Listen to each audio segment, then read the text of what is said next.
बिस्मिल्लाहिर्रहमानिर्रहीम। अस्सलामु अलैकुम वरहमतुल्लाहि वबरकातुहू। आज का हमारा लेक्चर है असबा के हिस्स। हिस्स हिस्सा की जमा है, यानी असबा के हिस्से।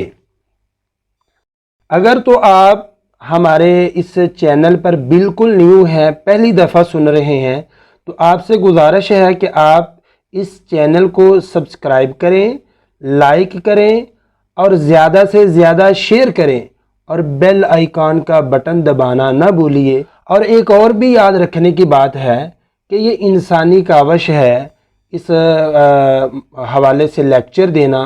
इंसानी कावश के नाते गलती का इम्कान मुमकिन है। अगर कहीं पर कोई गलती की इत्तला पाएँ तो बराह करम मुतनब्बे फरमाकर शुक्रिया का मौका दें।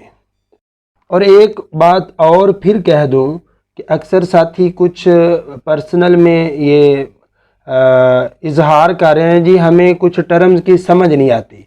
तो भाई आप यूट्यूब में ही इसी चैनल पर ही कमेंट करें, जिस टर्म की, जिस जुमले की, जिस बात की, जिस लफ्ज़ की समझ नहीं आती कि इसका मतलब क्या है, आप कमेंट करें, इंशाअल्लाह बफज़ल खुदा आपको जवाब दिया जाएगा।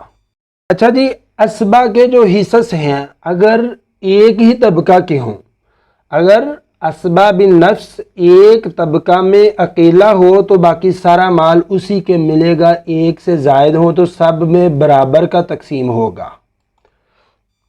ऐसे ही अगर असबा बिन नफ्स के साथ असबा बिल गैर ख़वातीन भी हों तो लिज़्ज़करी मिस्लु हज़्ज़िल उन्सयैन के फार्मूले के तहत बाकी माल सब में तकसीम होगा, यानी मुज़क्कर को मुअन्नस की निस्बत दुगना मिलेगा, या यूँ समझ लीजिए कि मुअन्नस को एक मुज़क्कर के आधा मिलेगा।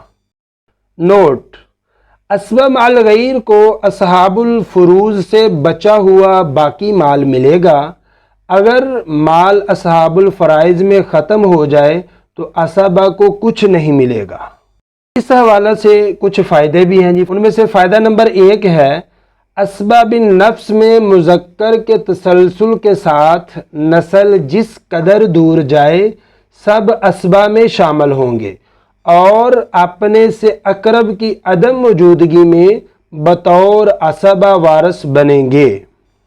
फ़ायदा नंबर 2 है जी, असबा बिन नफ्स में सिर्फ मर्द वरासा हैं, जबकि असबा बिल गैर और असबा मअल गैर में सिर्फ ख़वातीन वारिसात हैं, इनमें मुज़क्कर नहीं है।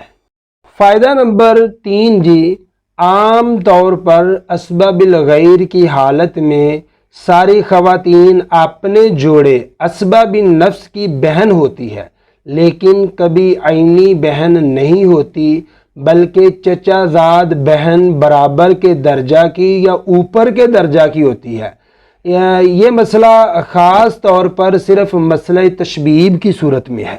आखिरी और चौथा फ़ायदा, असबा मअल गैर की हालत में सारी ख़वातीन में से सिर्फ मैयत की बहन होती है, यानी वरसा दीगर ख़वातीन भी हैं, लेकिन असबा मअल गैर में जो ख़वातीन होती हैं वो सिर्फ़ और सिर्फ मैयत की बहन ही होती है, इसके अलावा और कोई खतून नहीं होती। और एक और भी बात याद रखने की है कि उन ख़वातीन में जो असबा मअल गैर बनती हैं, उन ख़वातीन में सिर्फ ऐनी बहन यानी सगी बहन और बाप शरीक बहन है, माँ शरीक बहन शामिल नहीं है। असबा की एक नापीद किस्म भी है जो इस वक्त मौजूद नहीं, पाई नहीं जाती, जिसे असबा सबबी कहा जाता है। ये क्या था जी, कदीम ज़माने में ग़ुलाम हुआ करते थे। ये अगर ग़ुलामी में बाकी रहते थे तो उनकी अपनी कोई जायदाद नहीं होती थी, बल्कि उनका सब कुछ उनके मालिक का होता था। लेकिन उन ग़ुलामों में जो आज़ाद कर दिया जाता था तो आज़ादी के बाद वो जो कुछ कमाता या बनाता ये उसका अपना होता था, उसकी अपनी मलकियत होती थी। लेकिन आज़ाद होने वाले ग़ुलामों में अगर आज़ादी के बाद किसी ने कोई जायदाद बनाई और वो फौत हो गया اور اس کی وفات کے بعد اس کے رشتہ داروں میں سے کوئی نہ ہو یا بعض ہوں لیکن ان میں کوئی اسبہ نہ ہو، تو ایسی صورت میں غلام کی جائیداد میں اسبہ کی حیثیت سے معتق یعنی اس غلام کو آزاد کرنے والے کا حصہ ہوتا ہے۔